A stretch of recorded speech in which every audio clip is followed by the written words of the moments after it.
Uma tragédia na última noite do ano. Mais de 50 pessoas morrem no naufrágio do barco de turismo Batomushi 4 na entrada da Baía de Guanabara, no Rio. O barco, cheio de gente, ia para a festa dos fogos de artifício na praia de Copacabana. O caso do Batomushi, na minha opinião, é um dos mais importantes que já aconteceram no Estado. Ele foi um divisor de águas na justiça, porque a partir daí se passou a enxergar esses acidentes, né, como sujeitos como casos de crime, como sujeitos à responsabilização que eles não tinham. Eram como se fossem assim, meras fatalidades, e não são. O Batomushi foi uma mistura de ganância, de falta de cuidados com a vida humana. Ele foi um caso típico da irresponsabilidade de empresários e também do poder público.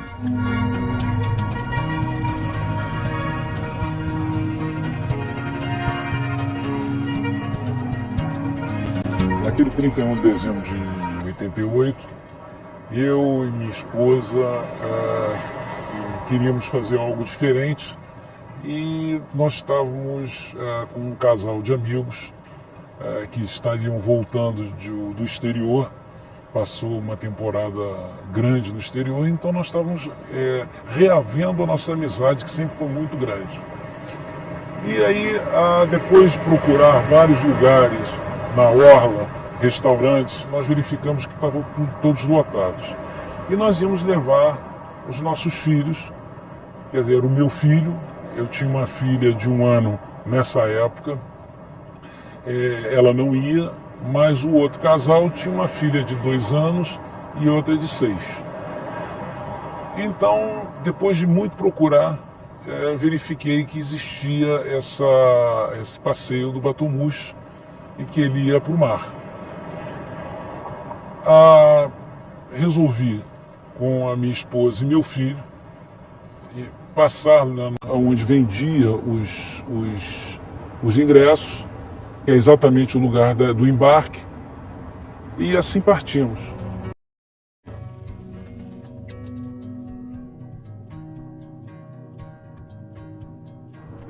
Cheguei no local, estava ali a pessoa que eu vim saber depois, que era o dono da empresa de turismo, e que ele me disse, naquela oportunidade, que só tinham os últimos ingressos, os últimos 5 ingressos, que seriam os nossos.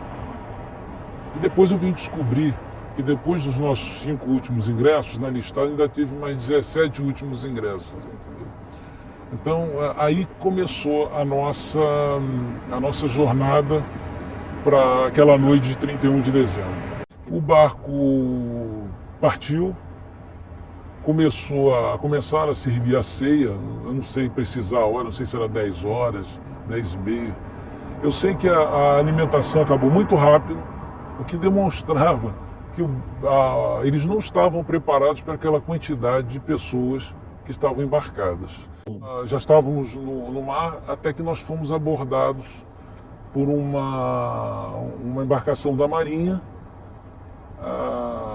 e aí a embarcação da Marinha mandou o comandante voltar com o barco, mas aí lá pelas tantas os marinheiros entraram dentro da embarcação, deram a entender que estavam fazendo uma contagem, o que era quase que uma missão impossível pela quantidade de gente que tinha, e entrou dentro do restaurante e depois ele voltou e liberou o barco. A gente só pode imaginar o que pode ter acontecido.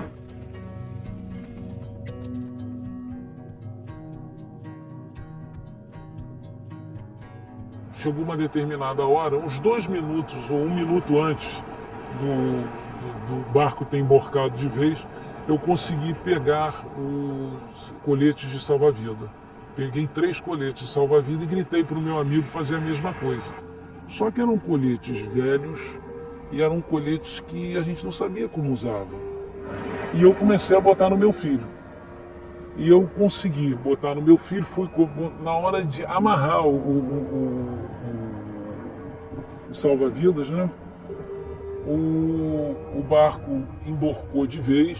Primeiro a gente escutou muita queda de louça, copo, cadeira, porque ele já estava bem emborcado, bem adernado. E aí,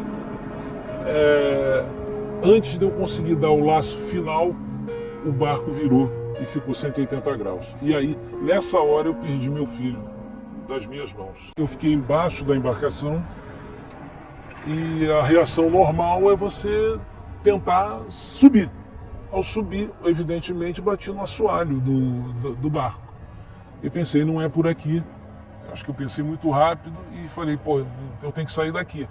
Eu mergulhei e saí pela lateral.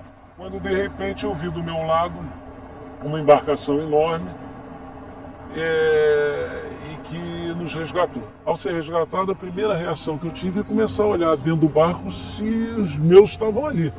Minha filha, meu filho, minha mulher, os meus amigos, as filhas dele. E aí comecei a ver que não tinha ninguém ali e comecei a gritar, olhar para dentro do mar para ver se eu avistava alguém. E aí que de repente eu avistei o tênis do meu filho. Obviamente eu avistei o meu filho, mas eu reconheci pelo tênis, já virado, boiando. E aí eu tentei me jogar, mas não me deixaram, me seguraram e resgataram ele um gancho da embarcação para pegar as boias. Nós tentamos fazer boca a boca, massagem, e não conseguimos ter êxito em ressuscitá-lo. E aí foi, obviamente, que o restante foi só dor e sofrimento. Naquele dia, no dia seguinte, né, eu tive que enterrar os 5 corpos. Foi muito duro, muito sofrimento. E aí começaram a surgir as notícias de todos os jeitos. O que fazia com que a gente, além da dor, sentisse um pouco da revolta, o descaso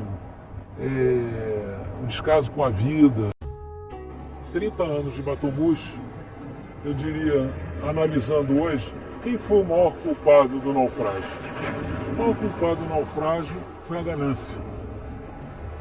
A ganância é uma coisa de louco. A ganância dos empresários, que não mediram esforços para ter lucros altos e a troco de colocarem vidas em risco.